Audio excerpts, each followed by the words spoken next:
Eu cumprimento a todos com a paz do Senhor Jesus. Amém? Você que tem a sua Bíblia, vamos abri-la no livro de 1 Coríntios.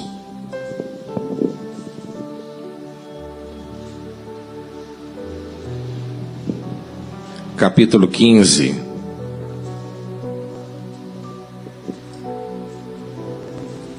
Primeira Coríntios, capítulo 15. Estaremos lendo o versículo 35, 42, 43, 44 e 45. Amém? 1 Coríntios 15, 35. Quem encontrou, diga amém.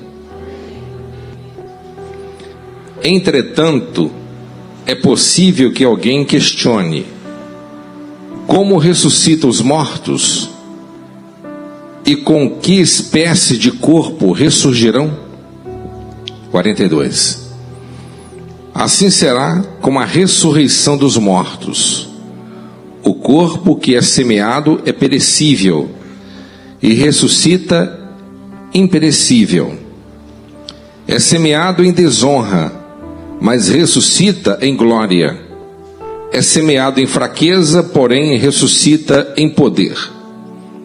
É semeado um corpo natural, contudo ressuscita um corpo espiritual. Ora, se há um corpo natural, há também corpo espiritual. Da mesma forma está escrito: Adão, o primeiro homem, foi feito alma vivente. O último Adão, no entanto, é espírito vivificante. Amém? Os irmãos podem tomar o seu assento.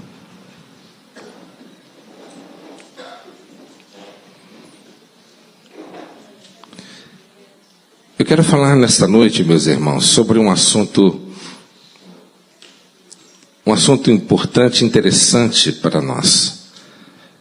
Que aqueles que são salvos em Cristo Jesus aguardam a ressurreição. Certamente eles têm um grande ânimo na sua alma quando entendem com relação a este assunto. Por quê? Eu quero falar sobre como será o corpo da ressurreição. Amém? Os gregos acreditavam na imortalidade da alma, mas não na ressurreição do corpo. Em contrapartida, os epicureus, os filósofos, epicureus, eles por sua vez acreditavam na morte, que a morte era o fim de tudo. Morreu, acabou. E a igreja de Corinto era uma igreja que foi influenciada pela cultura grega e estava vivendo uma grande crise com relação à fé, pensando que os mortos em Cristo não tinham esperança da ressurreição. Então aqui nesta noite, nós vamos tratar aqui sobre a natureza da ressurreição. E ele mesmo, ele pergunta: como ressuscitam os mortos? Em que corpo vem? Então, para responder essa pergunta, Paulo ele usa três figuras: a figura da semente, a figura da carne e a figura dos astros. Mas eu quero limitar aqui somente na figura da semente. Amém? O corpo, meus irmãos, é como a semente, que quando é sepultado na terra, quando ele é colocado no ventre da terra, ele é semeado, mas um dia ele vai ressurgir, não com aquela identidade que era antes, mas nós vamos ressurgir com um novo corpo, assim como nosso Senhor Jesus Cristo, ele ressurgiu com seu corpo glorificado, assim também nós também ressuscitaremos, estaremos vivos para sempre. Amém? Eu quero abordar pelo menos 3 ou 4 pontos aqui com relação a esse ensinamento. Paulo diz aqui no versículo 42, semeia-se na corrupção, ressuscita na incorrupção. O nosso corpo hoje nasce, cresce, envelhece, e ao passo que os anos avançam, as rugas aparecem e o nosso corpo vai se deteriorando aos poucos. Ficamos cansados e doentes, porque o nosso corpo está sujeito a doenças e fraquezas, e muitas das vezes é surrado pelas intempéries da vida. Mas o apóstolo Paulo traz uma palavra de ânimo, encorajamento para aqueles que estavam servindo a Cristo e para as futuras gerações, que a corrupção que o nosso corpo mortal sofre hoje não é nada comparado com aquilo que Deus lhe tem prometido, reservado para nós. Amém? O nosso corpo será um corpo perfeito, sem defeito e com vigor absoluto. Se do lado de cá dessa vida enfrentamos muitas dificuldades, do outro lado da vida teremos uma vida plena, uma vida permanente de glória, com o nosso corpo ressuscitado em Cristo Jesus, e lá não haverá doença, cansaço, dor, envelhecimento, porque nós estaremos vivendo para todo sempre para o nosso Senhor Jesus Cristo. Quem está infeliz por isso, diga glória a Deus. E no mesmo versículo 42, ele diz, semeia-se em desonra e ressuscita em glória. Porque nós, a humanidade, está escravizada pelo pecado. Porque o pecado entrou no mundo e todas as gerações foram contaminadas por conta dele. Nós, mesmo estando em Cristo Jesus, nós vivemos uma luta constante entre a carne e entre o espírito. Nós lutamos diariamente, e a nossa luta ela é incessante. O Tiago, ele disse que Deus não tenta ninguém, mas permite que o tentador nos tenta. Então nós somos tentados, o próprio Filho de Deus foi tentado, mas ele não cedeu às tentações. Nós somos tentados a todo momento a desagradar e quebrar a nossa aliança com Deus e praticar aquilo que desagrada ao Espírito Santo. E toda vez que você quebra a sua linha de padrão de obediência, você abre um flanco para que o adversário venha ter autoridade e autorização de operar na sua vida. Em contrapartida, aqueles que pecam, erram, deslizam, quando reconhece os seus flagelos, as suas misérias, os seus pecados, ele tem plena consciência do que João lhe disse, que filhinhos, não pequeis, mas se porventura vocês pecarem, temos um advogado à direita do Pai, o nosso Senhor. Amém?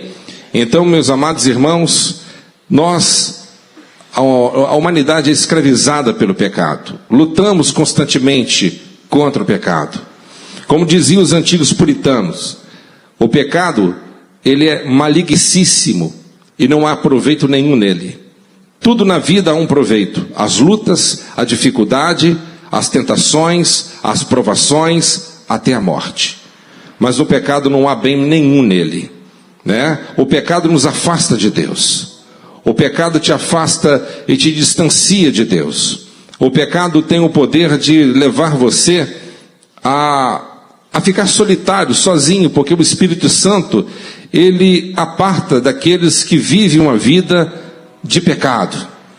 Mas nós recebemos o Espírito de Deus, e quando nós recebemos o Espírito de Deus e mantemos essa comunhão com o Altíssimo, então ali nós temos o poder do Espírito Santo para poder subjugar essa natureza adâmica, caída e venenosa, que muitas das vezes ela vem para poder intoxicar nossa alma e impedir o nosso fluxo, a nossa devoção, a nossa busca com o eterno Deus. Por isso, meus amados irmãos, o profeta ele já tinha dito que os nossos pecados e as nossas iniquidades fazem separação entre nós, o Senhor nosso Deus. Paulo disse: semeia-se desonra, ressuscita em glória. No entanto, o corpo da nossa ressurreição, meus irmãos, brilhará como estrela no firmamento. Que maravilha, né? Vamos brilhar como estrelas lá naquele grande dia. Maravilha. Jamais ficará envelhecido e cansado. Já pensou? Vai passar 10, 20, 1000, 1 milhão de anos e você vai manter a sua mesma integridade.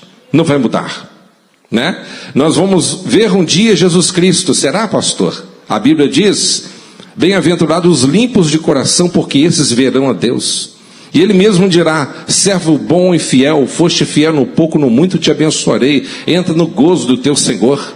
Nós veremos ele face a face, estaremos com ele, e ele tem a aparência, como disse João, ao mesmo tempo que os seus cabelos brancos como a lã branca, mostrando ali a sua deidade, a sua divindade, a sua linha de eternidade, grandeza e maturidade, mas também ao mesmo tempo o seu rosto é um rosto de uma pessoa de 33 anos, não muda, amém? Então muitas das vezes você, filho, vai olhar para sua mãe hoje que está com a sua idade um pouco avançada, pode ser que você nem a conheça lá, mas Deus vai te dar essa capacidade para você conhecê-la, porque naquele grande dia não será surpresa para ninguém algumas coisas, porque nós lembraremos e teremos uma memória muito mais poderosa que nós temos hoje, amém? Então, meus irmãos, nós conheceremos sim. E muitas pessoas perguntam: será que quando eu ir para o céu eu vou conhecer aquelas pessoas que eu interagi aqui neste mundo? A Bíblia diz que Pedro nunca tinha visto, claro, Moisés e Elias viveram milhares de anos antes, mas quando ele viu Moisés e Elias no Monte da Transfiguração, ele logo reconheceu, né? Então é uma capacidade que o próprio Espírito nos dá. Então, meus amados, nós certamente iremos lembrar de tudo, amém? A nossa mente não será deletada, absolutamente, amém? O próprio Senhor Jesus, ele conta a parábola do rico e do Lázaro, e a memória de ambos eram perfeitas, lembravam perfeitamente do que tinha ocorrido, vivido e acontecido, né? O rico lá no inferno lembrou perfeitamente que ele tinha 5 irmãos e tudo que ele tinha feito de errado, e no entanto Lázaro estava lá no seio de Abraão, amém? Quem está feliz por isso, diga graças a Deus. Será um corpo semelhante ao corpo glorioso do Senhor Jesus, amém? Então nós receberemos o corpo semelhante ao dele. Filipenses, no capítulo 3, no versículo 21, diz assim: que transformará os nossos corpos humilhados, tornando-os semelhante ao seu corpo glorioso, pelo poder que o capacita a colocar tudo o que existe debaixo do seu pleno domínio, amém? Então em Filipenses 3:21 fala muito bem claro que o nosso corpo será semelhante ao do nosso Senhor e Salvador Jesus Cristo. Você está feliz por isso? Amém? Então naquele dia não vai precisar de tomar nenhum remédio que tenha colágeno, não vai precisar de você se preocupar com estética, ou com plástica, ou com aquelas ruguinhas que vão aparecendo, ou com o envelhecimento natural da vida. Não se preocupe, amém? Porque naquele grande dia você será completamente restaurada e restaurado. É um mistério. É um mistério que eu não compreendo, eu tenho certeza que, por mais conhecimento que o homem alcançou com relação aos mistérios de Deus, nós não compreendemos na totalidade, amém? Não é só o Senhor Jesus que tinha o poder de atravessar paredes, né? A gente encontra isso na Bíblia, quando os 3 anjos entraram na casa de Abraão, comeram e beberam e comeram o cordeiro. E eram anjos? Que mistério é esse? Não sei. A Bíblia diz que 2 anjos entraram na casa de Ló, e assim aconteceu da mesma forma, amém?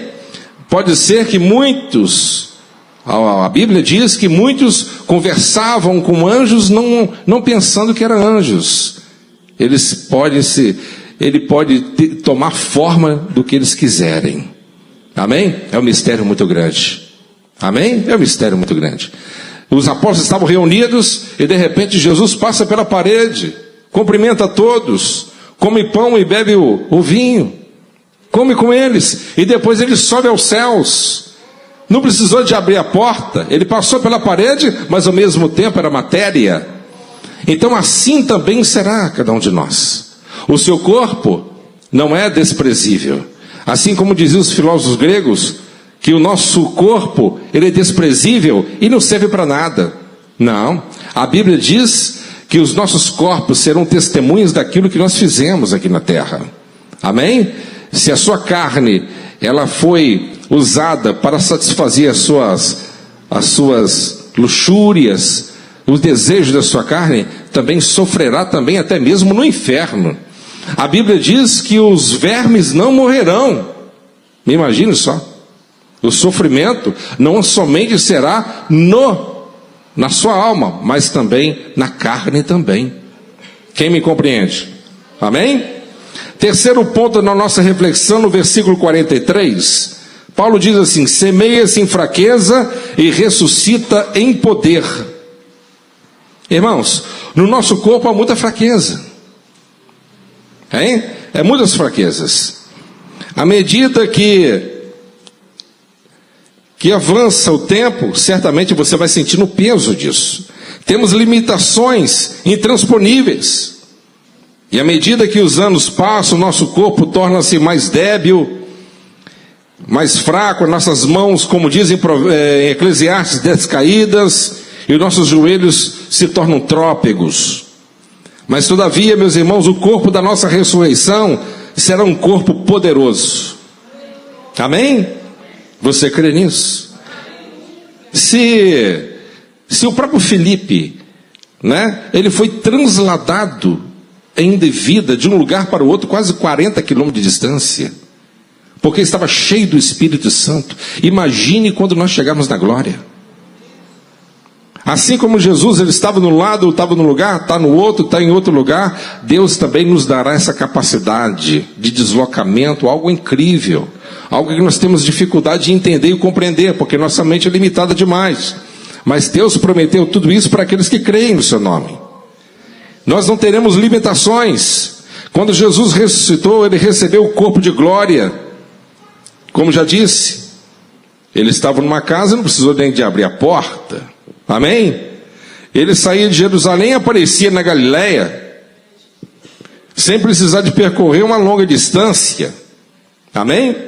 Ele foi elevado aos céus entre nuvens. Assim, meus irmãos, será também um corpo da nossa ressurreição, um corpo poderoso. Você está feliz por isso? Amém? Por isso que eu quero dizer uma coisa para vocês. O apóstolo Paulo diz em 1 Coríntios 3:16: não sabeis vós que vós é o templo do Espírito Santo de Deus, e o Espírito Santo habita em vocês? Aquele que destruiu o santuário de Deus, Deus o destruirá.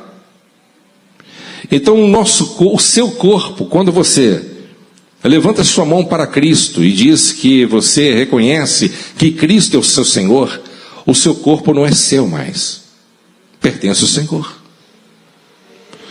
Assim como o santuário tinha que ser santificado, o seu corpo também tem que ser santificado. O seu corpo não pode ser vitrine para o mundo. O seu corpo tem que ser algo santificado para o Senhor. Quem está me compreendendo? Amém? O nosso corpo tem que ser santificado. Então nós temos que entender que a santificação é um padrão que Deus estabeleceu para a igreja do Senhor, para os salvos em Cristo, né? Então muitas pessoas às vezes não estão tão apercebidos com relação a isso, porque estão mergulhados na carnalidade. Estão mergulhados na carne, não há nenhum tipo de temor, não há nenhum tipo de tremor, né? Não são atentos com relação à palavra de Deus. O seu corpo é templo de Deus, é o templo do Deus vivo, amém? E por isso tem que ser santificado, amém? Temos que preservar o templo do Senhor, amém? Preservar não é somente uma questão na área da saúde, que isso é indispensável. no que você deve comer, alimentar corretamente, mas com relação também ao exterior, né? Nós temos que estar bem atentos com relação a isso, para que nós não venhamos pecar contra Deus. Em último lugar, eu quero trazer aqui no versículo 44, semeia esse corpo natural e ressuscita corpo espiritual. O nosso corpo ele foi formado do pó da terra, e para o pó nós vamos voltar.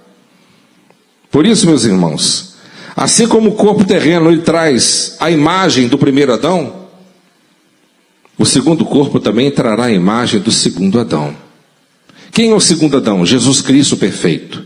Se o primeiro Adão ele pecou e falhou e decepcionou, o segundo Adão, Jesus Cristo, um homem perfeito, ele é vivo, e ele é incorruptível. Ele passou por este mundo sem cometer um pecado sequer. Amém? Assim também, nós também teremos a imagem do Filho de Deus. E o propósito do Espírito de Deus atuando na minha e na sua vida, é fazer que cada dia mais você se torne semelhante a Ele. Por isso que é importante você entender que a sua comunhão com Deus, a sua interação com Ele é muito mais importante do que simplesmente você falar, eu tenho uma fé, eu tenho uma religião, eu sou membro da igreja. Amém? Ainda que isso seja uma vantagem até certo ponto, isso não vai te levar muito longe.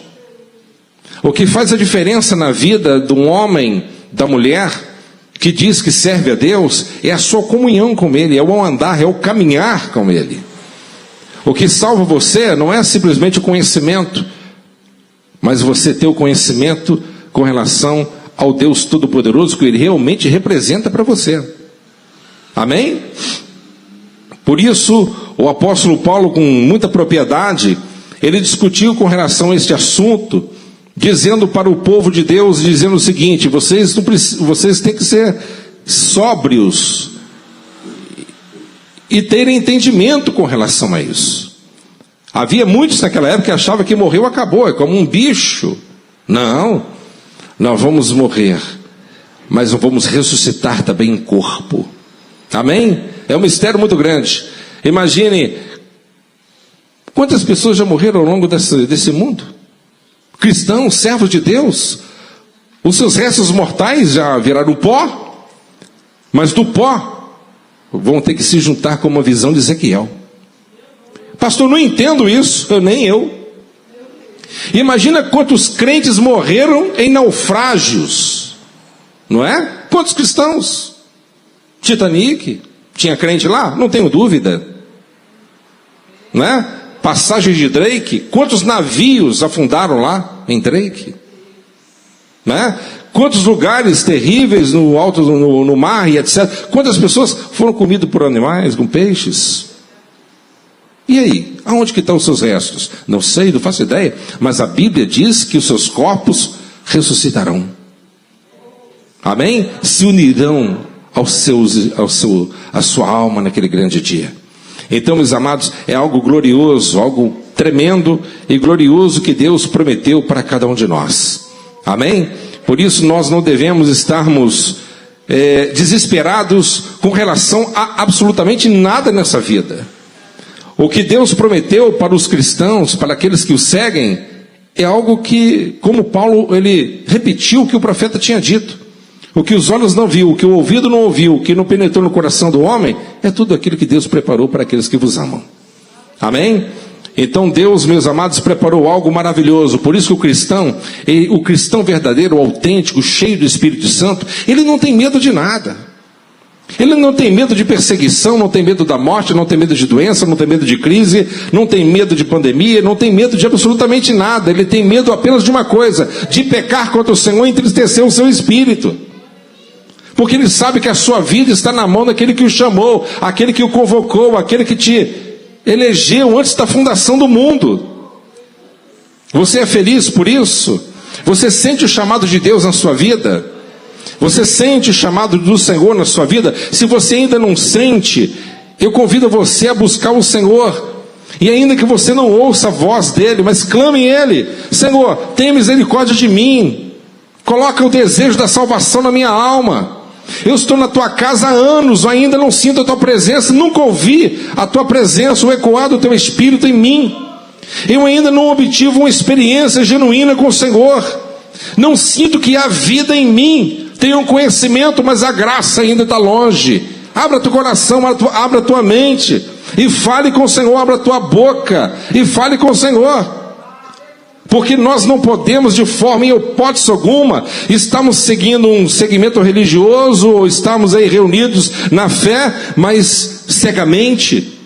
Meus amados irmãos, o Deus Todo-Poderoso, Ele quer que você entenda que nós somos seres imortais. A pessoa sendo salva ou não, mas nós que somos salvos em Cristo Jesus, nós não veremos a segunda morte. Isso não é algo prazeroso, algo que realmente nos traz um conforto na nossa alma? Por que vocês acham que aqueles homens do passado enfrentaram a morte com grande entusiasmo, e mesmo diante de grandes torturas e dores? Porque eles sabiam e tinham a convicção e a certeza daquilo que estava esperando por eles. O apóstolo Paulo, ele disse: combati o bom combate, acabei a carreira e guardei a fé. O apóstolo Paulo não desviou da morte, mas ele enfrentou a morte com galardia, com entusiasmo, com encorajamento, sem medo nenhum, mas contando sempre com a presença do Espírito atuando sobre a sua vida. O que pode te separar do amor de Cristo? Meus amados irmãos, nós temos um Deus Todo-Poderoso sentado no trono. A Bíblia diz no livro de Isaías capítulo 6, que os serafins estão lá adorando o Senhor de dia e de noite. Ele está lá cuidando e zelando pela minha e tua vida. E ao mesmo tempo, à sua direita, um ancião de dias, cujos cabelos são brancos como a lã branca, e os seus olhos são como chama de fogo. E sua roupa de linho fino, com cinturão de ouro sobre o seu peito, e os seus pés como um latão reluzente da fornalha. O nome dele é Alfa, o Ômega, o princípio, o fim, o advogado, o fiel. Ele está lá intercedendo por mim e por você. Nós não estamos sozinhos. Nós não fomos colocados neste mundo como um barco sem leme, como um barco à deriva no meio do oceano em turbulência. Não. Há um Deus Pai sentado no trono, mas há um Deus Filho à direita dele intercedendo por mim e por vocês. Estevão olhou aos céus antes da sua morte e disse: eis que eu vejo Jesus à direita do Pai. Ele viu, e eu tenho certeza absoluta que Ele está lá e não duvido em hipótese alguma que Ele possa ao mesmo tempo estar aqui também, não somente através do teu Espírito Santo, mas em pessoa, porque nada limita Ele. Ele é poderoso, o Pai da eternidade e o Príncipe da paz. E além disso, nós temos o Espírito Santo. O Espírito Santo é tão seleto, tão importante, tão glorioso, que o próprio Senhor Jesus, ele disse: fale de quem você quiser, mas não toque no Espírito, porque não haverá perdão nem aqui nem lá. Não toque nele. E sabe o que Deus e Jesus, ele disse? Meus filhos, não fica tristes não. Eu estou vendo com o semblante descaído de vocês, porque eu estou dizendo que eu tenho que partir. Eu preciso de partir, porque se eu não partir, vocês não têm salvação. Porque se eu não partir, o Espírito Santo não fica. Eu vou deixar um outro advogado junto com vocês. Ele morará dentro de vocês. Não é lá na mesquita de Almar em Jerusalém. Ele vai morar dentro de vocês. Não é na Arca da Aliança, mas dentro de vocês.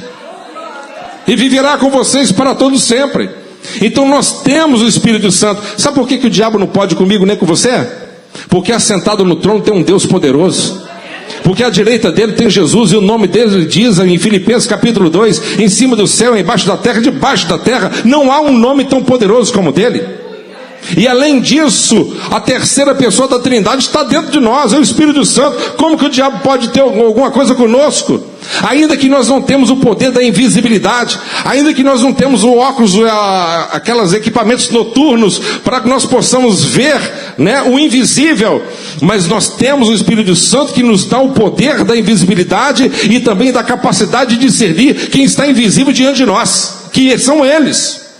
Então eu não posso vê-los se Deus não me permitir, mas Deus pode me dar o discernimento e a capacidade de discernir e sentir que há perto de nós espíritos malignos que estão tentando lutar contra nós. Ele nos dá a capacidade para que nós possamos discernir e ter entendimento no campo mental para identificar se aquele pensamento vem dele ou não provém dele. Então é o Espírito Santo que nos capacita, Ele que nos molda, Ele que nos dirige, Ele que nos intui a caminharmos firmemente diante dEle. Acabou, pastor? Não, acabou não. A Bíblia diz que ao lado de todo crente há um anjo do Senhor. O anjo do Senhor acampa ao redor daquele que os teme, o livra de todo mal. Aleluia. Você não entendeu? Em cima de lá no trono tem um Deus todo poderoso. Irmão, quem gosta de igreja que não faz barulho vai se assustar naquele grande dia. Sabe por quê? Você já viu fogueira que não faz barulho? Você já viu onde que tem muito fogo que não faz barulho? A Bíblia diz em Daniel capítulo 7, ao redor do trono de Deus tem um rio de fogo, e a derredor do trono de Deus há um rio de fogo. O nosso Deus é um Deus de fogo e poder, meu irmão. Deus sentado no trono, Jesus à sua direita, o Espírito Santo dentro de mim e de você. E Deus, ele fala assim: ainda tem um anjo para te proteger. A Bíblia diz, Pedro disse, ao nosso derredor há um anjo, ao nosso derredor Satanás, com a intenção de nos tragar como leão. Então, meus irmãos, nós somos seguros na mão do Eterno. Não tem motivo de desespero, de pânico, incerteza. Nós estamos na mão daquele que tem capacidade de guardar a minha vida e a sua. Alguma coisa pode acontecer na minha vida e na sua, isso pode ser uma surpresa para nós, mas para ele não é. Tudo já está programado, tudo já está dentro do plano. Salomão disse no livro de Eclesiastes: nada pode surpreendê-lo, mas nós somos sempre surpreendidos, e tudo já está escrito antes da fundação do mundo. Você não chegará além daquilo que já foi predito e escrito no livro dele. Deus já sabe da sua capacidade, do tempo da sua percorrida. Deus, ele sabe até quantos fios de cabelo que há na nossa cabeça. Tudo provém dele, tudo é dele, tudo provém dele. Então esse Deus é poderoso demais, e a nossa mente é muito diminuta para poder compreender a grande essência desse Deus poderoso e soberano. Por isso, meus irmãos, muito em breve nós estaremos morando com ele para todo sempre, com o meu corpo incorruptível, sem aquela luta desenfreada de perder mais um quilo ou mais quilos. Não, eu estarei saudável, você estará saudável para todo sempre, e trabalhando para o reino dele.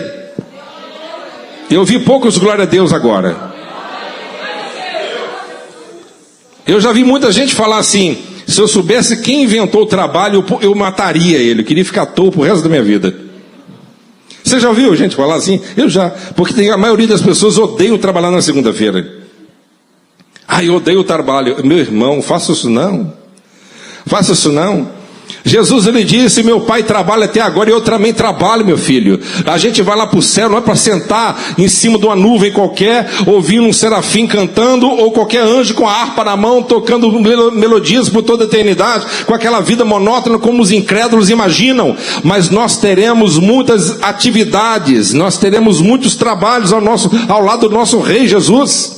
Amém? Porque o nosso Deus, ele nunca falha. O nosso Deus, ele tem os seus planos jamais poderão ser frustrados. O que Deus prometeu para você jamais cairá por terra. Balaão, ele já disse, apesar de ter sido um Balaão, um profeta falso, no sentido da sua fidelidade contra Deus, lançado o tropeço, mas as suas profecias foram verdadeiras.